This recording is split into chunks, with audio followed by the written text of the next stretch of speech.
going on, everybody? My name is Chad, and this week, if you cannot tell, is tea time. This is an old series I used to do where I would sit down, we would all drink tea together, and we would talk about the things that the Japanese news probably doesn't talk enough about. Japanese politics, in and of itself, almost seems as though it is a satire show like The Office. So every once in a while, even though I don't do it often, I do like to crack a few jokes. I like to do it caffeinated. This week, we are drinking a Jasmine green leaf tea. This is a loose leaf, so I use my French press. And oh boy, has it been an interesting week in Japanese news. Alrighty, first headline. Japan struggles to overcome groping problem. Now, I'm sure the groping problem isn't news to you. I just thought that this was so funny because of how it made news. I also picked it because the headline made me giggle, but that's only like 70% of the reason why I picked these headlines. Basically, there was a male-led protest because Japan, in certain cities, at certain times, usually a rush hour, has female exclusive, I put that in quotes, trains. Japan has a big groping problem. It's something they don't address very much. I'm not here to comment on their society or how they should fix things. However, I think this is funny because this is kind of like the equivalent of our meninists. Essentially, a problem that we caused as men is now backlashing from some men, I should say, to all men, and then all men are getting mad that there are laws that are being made against the gender. These men say that this women's only train is sexist, especially with how crowded normal trains are, and thus went to one of these female-only trains and essentially stopped it for 15 minutes. Now,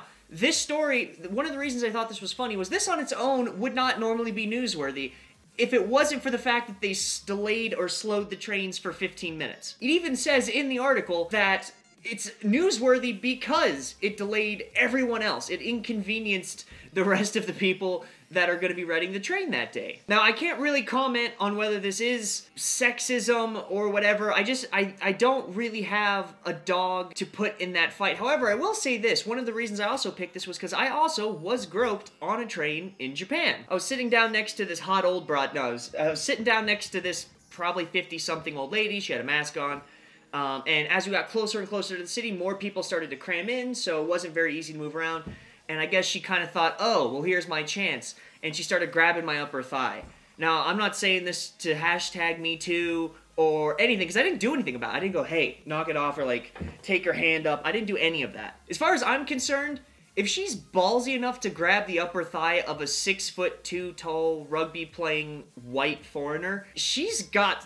What am I gonna do besides physically stopping her that would make her stop? She's in it to win it. And honestly, I think it makes for a better story for me and for her to tell her 3 friends that she talks to, just to go, whatever, I'll take one for the team. I'm not trying to diminish if you got groped, especially as a girl, it's a different situation, because I'm a big dude, and she was a tiny old Japanese lady. I could easily take care of myself and stop that, but if you're like a high school Japanese girl, and you're crammed in with 40-year-old businessmen, and they're groping you, it's a very helpless feeling. Much like these squirrels that are fighting outside my window. So I can understand the desire to have a women's only train during rush hour at least. I understand the concept, and I don't really have a complaint one way or the other. I'm just telling you my story. I was able to stop it, and I figured for the joy of telling this story to future generations, I would just let it go. And I would give her, when's the next time she's going to touch a foreigner? It's probably not going to happen. I'll give her this one pass. But that's enough about my sex life. We're now moving on to the Black Panther movie. So according to the Japan Times, some speculate as to whether or not the Black Panther movie could change the Japanese view of people of color. No. Next on the list, 3 Taiwanese women have been arrested for allegedly attempting to smuggle, they were caught, smuggle 50 million yen, about $470,000 US, worth of gold into Japan through their bras. You can see by the picture they have these golden plates that look like -A cups. You know those little toys, the plastic ones, that would kind of be like a disc, and then you'd flip it inside out and set it on a table, and then it would pop in the air? They kind of look like those, but for titties. In other news, it is the heaviest and largest bra ever worn by an Asian woman. Now, I usually do goofs and gags and things that are dumb and weird, but I want to at least end this on a story that I think can make us get outside, maybe a bit of our home countries and a bit off of this, like, WTF Japan, and kind of realize we're all people. A group of high school kids from the Fukushima disaster met with the UN Special Council for Change. For anyone who has been watching, or at least isn't aware of the American news, because I do know most of my viewers are not from America, we have a group of kids from the local high school that had the shooting at it in Florida,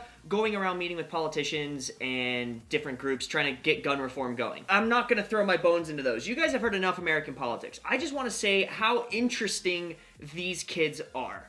Because you would think, especially in our mindset, right? If someone goes through a disaster, their primary goal is to just shut down the thing that did it, right? If guns shot up the school, get rid of the guns. If, you know, a ton of illegal immigrants come and do whatever crime happens, get rid of the immigrants. These kids take a different approach. And I want to give specific examples, but the truth is, I think the article is so interesting. I found a English version. I'm linking it in the description down below, just so you guys can read it, because it is so interesting, the group of kids that are going. To give you some context, these are the kids, I think they said they were 9 when they went through the Fukushima disaster, when the tsunami hit and everything went to hell and radiation and all that stuff happened.